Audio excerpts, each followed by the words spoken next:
one of my last wish, just for example, just put their just want to put their financial aside, just try to be strong and happy and do things, keep my mind occupied, not about working, but just inside around the house, near the family. Yeah, we just want to be together. Yes. Yeah. After 3 years, 2005, that's when we had the bad news that Hung was diagnosed with cancer. And one day I went to the toilet and found out that no, you went to the toilet and then you're not blood. Yeah. And then I found that inside my urine full of blood. So he went to the doctor and they did a scan and they said that 2/3 of his kidney is covered with the cancer, the tumor at 2/3 of his kidney, and then within one. So he went to the doctor and they did a scan and they said that 2/3 of his kidney is covered with the cancer, the tumor at 2/3 of his kidney. We had to sold the business right away because which is 2006. That happened, that 2005 that happened, and then we just didn't want anything anymore. Didn't want the business. We didn't. So we just sold it, but we had to pay back because we borrow a full amount. So it's like we've been paying interest, and now whatever we sold it at a loss, and we put in, so we still owe money. And then they said they got 95% when after the operation. They said they had 95% of the. So we were happy. Quiet a couple of years, and then I was pregnant with my second one, 2007, with Mathia.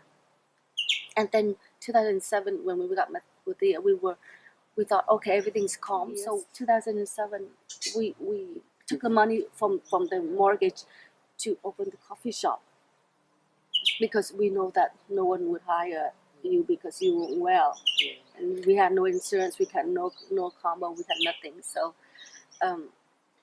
so we opened the coffee shop so that we both have work, something.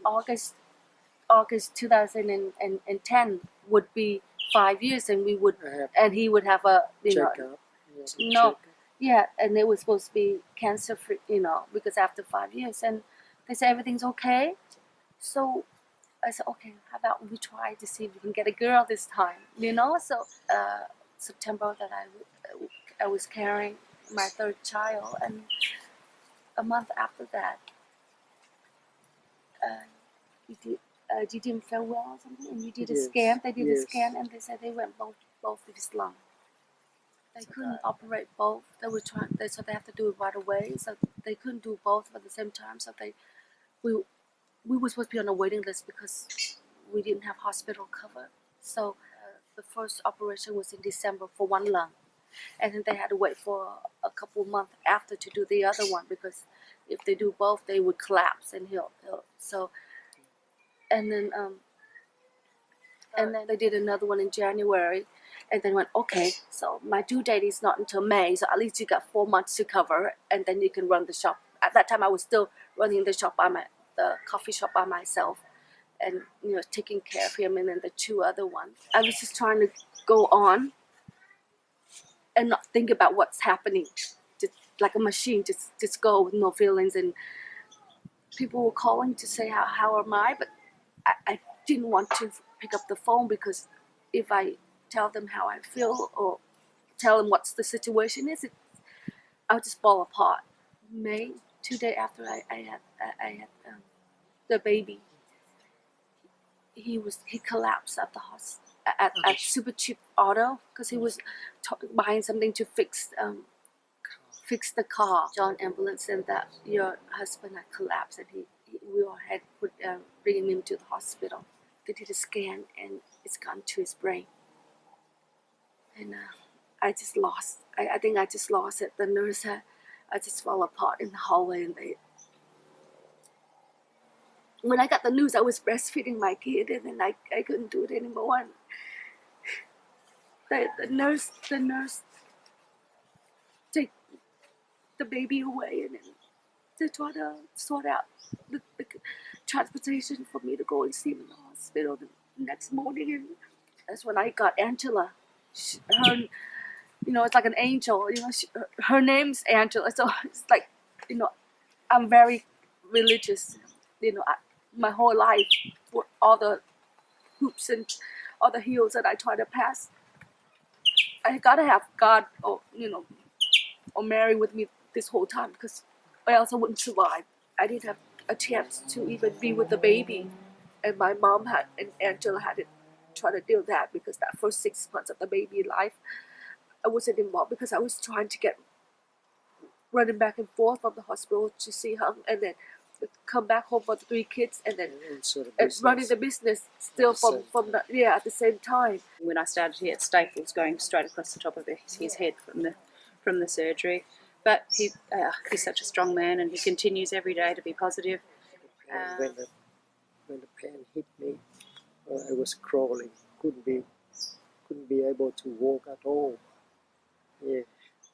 So yeah. They tried 3 different chemo. They did radiation treatment, and just a couple of years ago, they told us that it's spread it all over now. It's stomach and back to the brain, and near the lungs and into lymph the nodes. airway. So they full of fluid in the lungs. So they say that they tried 3 more months, and if it didn't work and the chemo didn't work anymore, then that's it. That's all. And they give us 3 to 6 months for him to live, and that was 2 years ago. And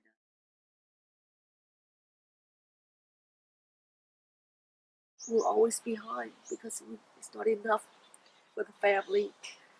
The mortgage is probably the big thing compared to some people. A mortgage is not that big, but for us, that's all we, because that's all the income that we have. We have nothing else. This is sent to the caring pensioner. You take that all out, there's nothing left. Over the years, I've contacted all the banks to try and see if we can get some help for the family, only to be told that you can go down the hardship, but then after the 3 months of hardship, you have to pay that all back. Which was we did do that, and it just put so much stress into the family, because they're thinking, well, where are they going to find that after the 3 months? Human to human, they can see that I can see they feel bad, but then they can't really do anything. It's even if we sell the house and then we go out and rent, it's still but it's still this. We go out and rent, it's still be probably worse, more money than our loan, and add to that with him being ill like that, and then 3 kids, then we have to face all this rental checking and everything that goes with the renting, and something like that. I think that would probably kill him. That would probably kill him out of everything that he's struggled and been through. That would probably kill him the most. And we're always short. Every month. They are going backwards every month. And it's just getting worse. They try to put on a very strong front that everything's okay, but then I open the mail when it comes in, and I see things are in arrear or a bill's overdue, and I try and deal with them as much as I can, whether it be going to Salvation Army or St Vincent de Paul, who have been fantastic. You're lucky. I got 3 boys. They wear hand downs. I save up the clutter because but because their age is so far apart, I have to hold all those years. The oldest is 15, and then the youngest is 4. 4, honey. The youngest is 4. So I have to hold everything. And then one time, Gerard was wearing Peter's hand down, and I guess the elastic wasn't there. It just fall off when he was running. And then say, "Oh, I think that's about end of that one." I have actually tried to get them into after-school programs, because the children don't do anything. But due to the financial situation with the family, I haven't been able to involve them in anything, because I did try and see whether the government could fund to pay for the fees to allow the children to have, hobbies and etc. But unfortunately, there's no one out there that could help. Where I now take them and entertain them myself, and I just pay for them to go places. Just seeing their faces when I first started, because the family hadn't really got out, and I took them to the zoo, and their faces, it just, it was so sad that they hadn't been able to experience these things. Lord, we pray every Yeah. dinner. We pray, Yeah. thank God for a roof over our head and the food on our To table. see them happy and enjoy every day with each other, because unfortunately, due to the circumstances, they just can't do anything. I'd love for Tracy and Hung to just say, go out to dinner or go to a movie, whereas they can't. The time that he's had left, we don't know how long. But because I have also so much pressure with finance, that it gets me tense, and then when he's trying to be near me, I snap. And then I feel guilty, that we're so tense that we don't know how to be together, and It's terrible. When I see Tracy going through this, and she still try, even like us, still try to keep me going and give me encourage me to be strong, because Tracy and my children, they need me to be here. They don't want to lose me. my whole Yeah. life, Yeah. you're the Yeah. only one that's scared. You wake up in the middle of the night wondering, how long is he going to be next to me like this? Or this time he'd sleep really quiet. And I had to touch his nose just to see if he's, but he doesn't know that. I look at it, sometimes I can't sleep, I walk around and look at my kids. So, And I try to be strong, because if I get any sicker, they probably take my kids away. So I have to be very strong. But as of next year, all the children will actually be in full-time school, which means that the family won't be able to have myself as a full-time carer. So not only will Tracy, hopefully not, but when she does lose her husband, she also loses me, who I've been a support for the family for that length of time. And he worries that if dad goes and, moms with 3 boys, what are we gonna do? Where are we gonna live? There's no security for them at the moment, no security, at least if we own the house, they don't have to worry about that, We just hope they have a Yeah. normal life, Just, and be grateful and be kind. And that's all we pray for. We don't want anything extra.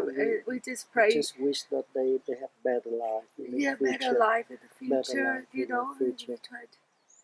I wish I could do more, but that's all I can do.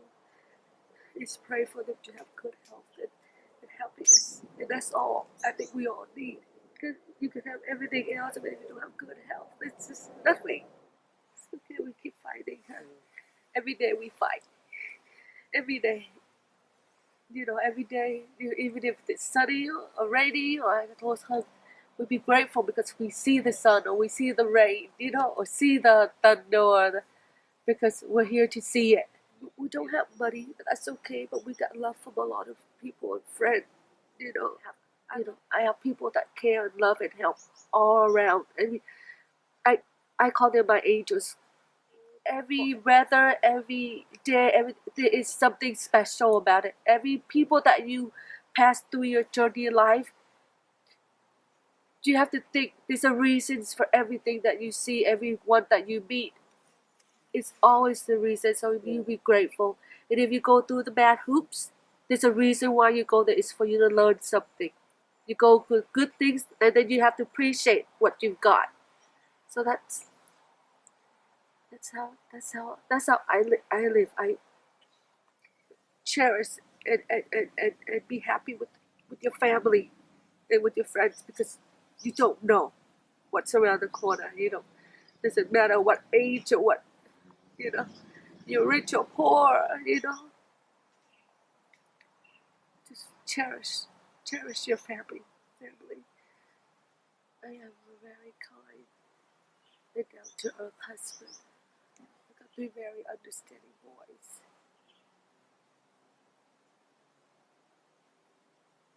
That's all I need.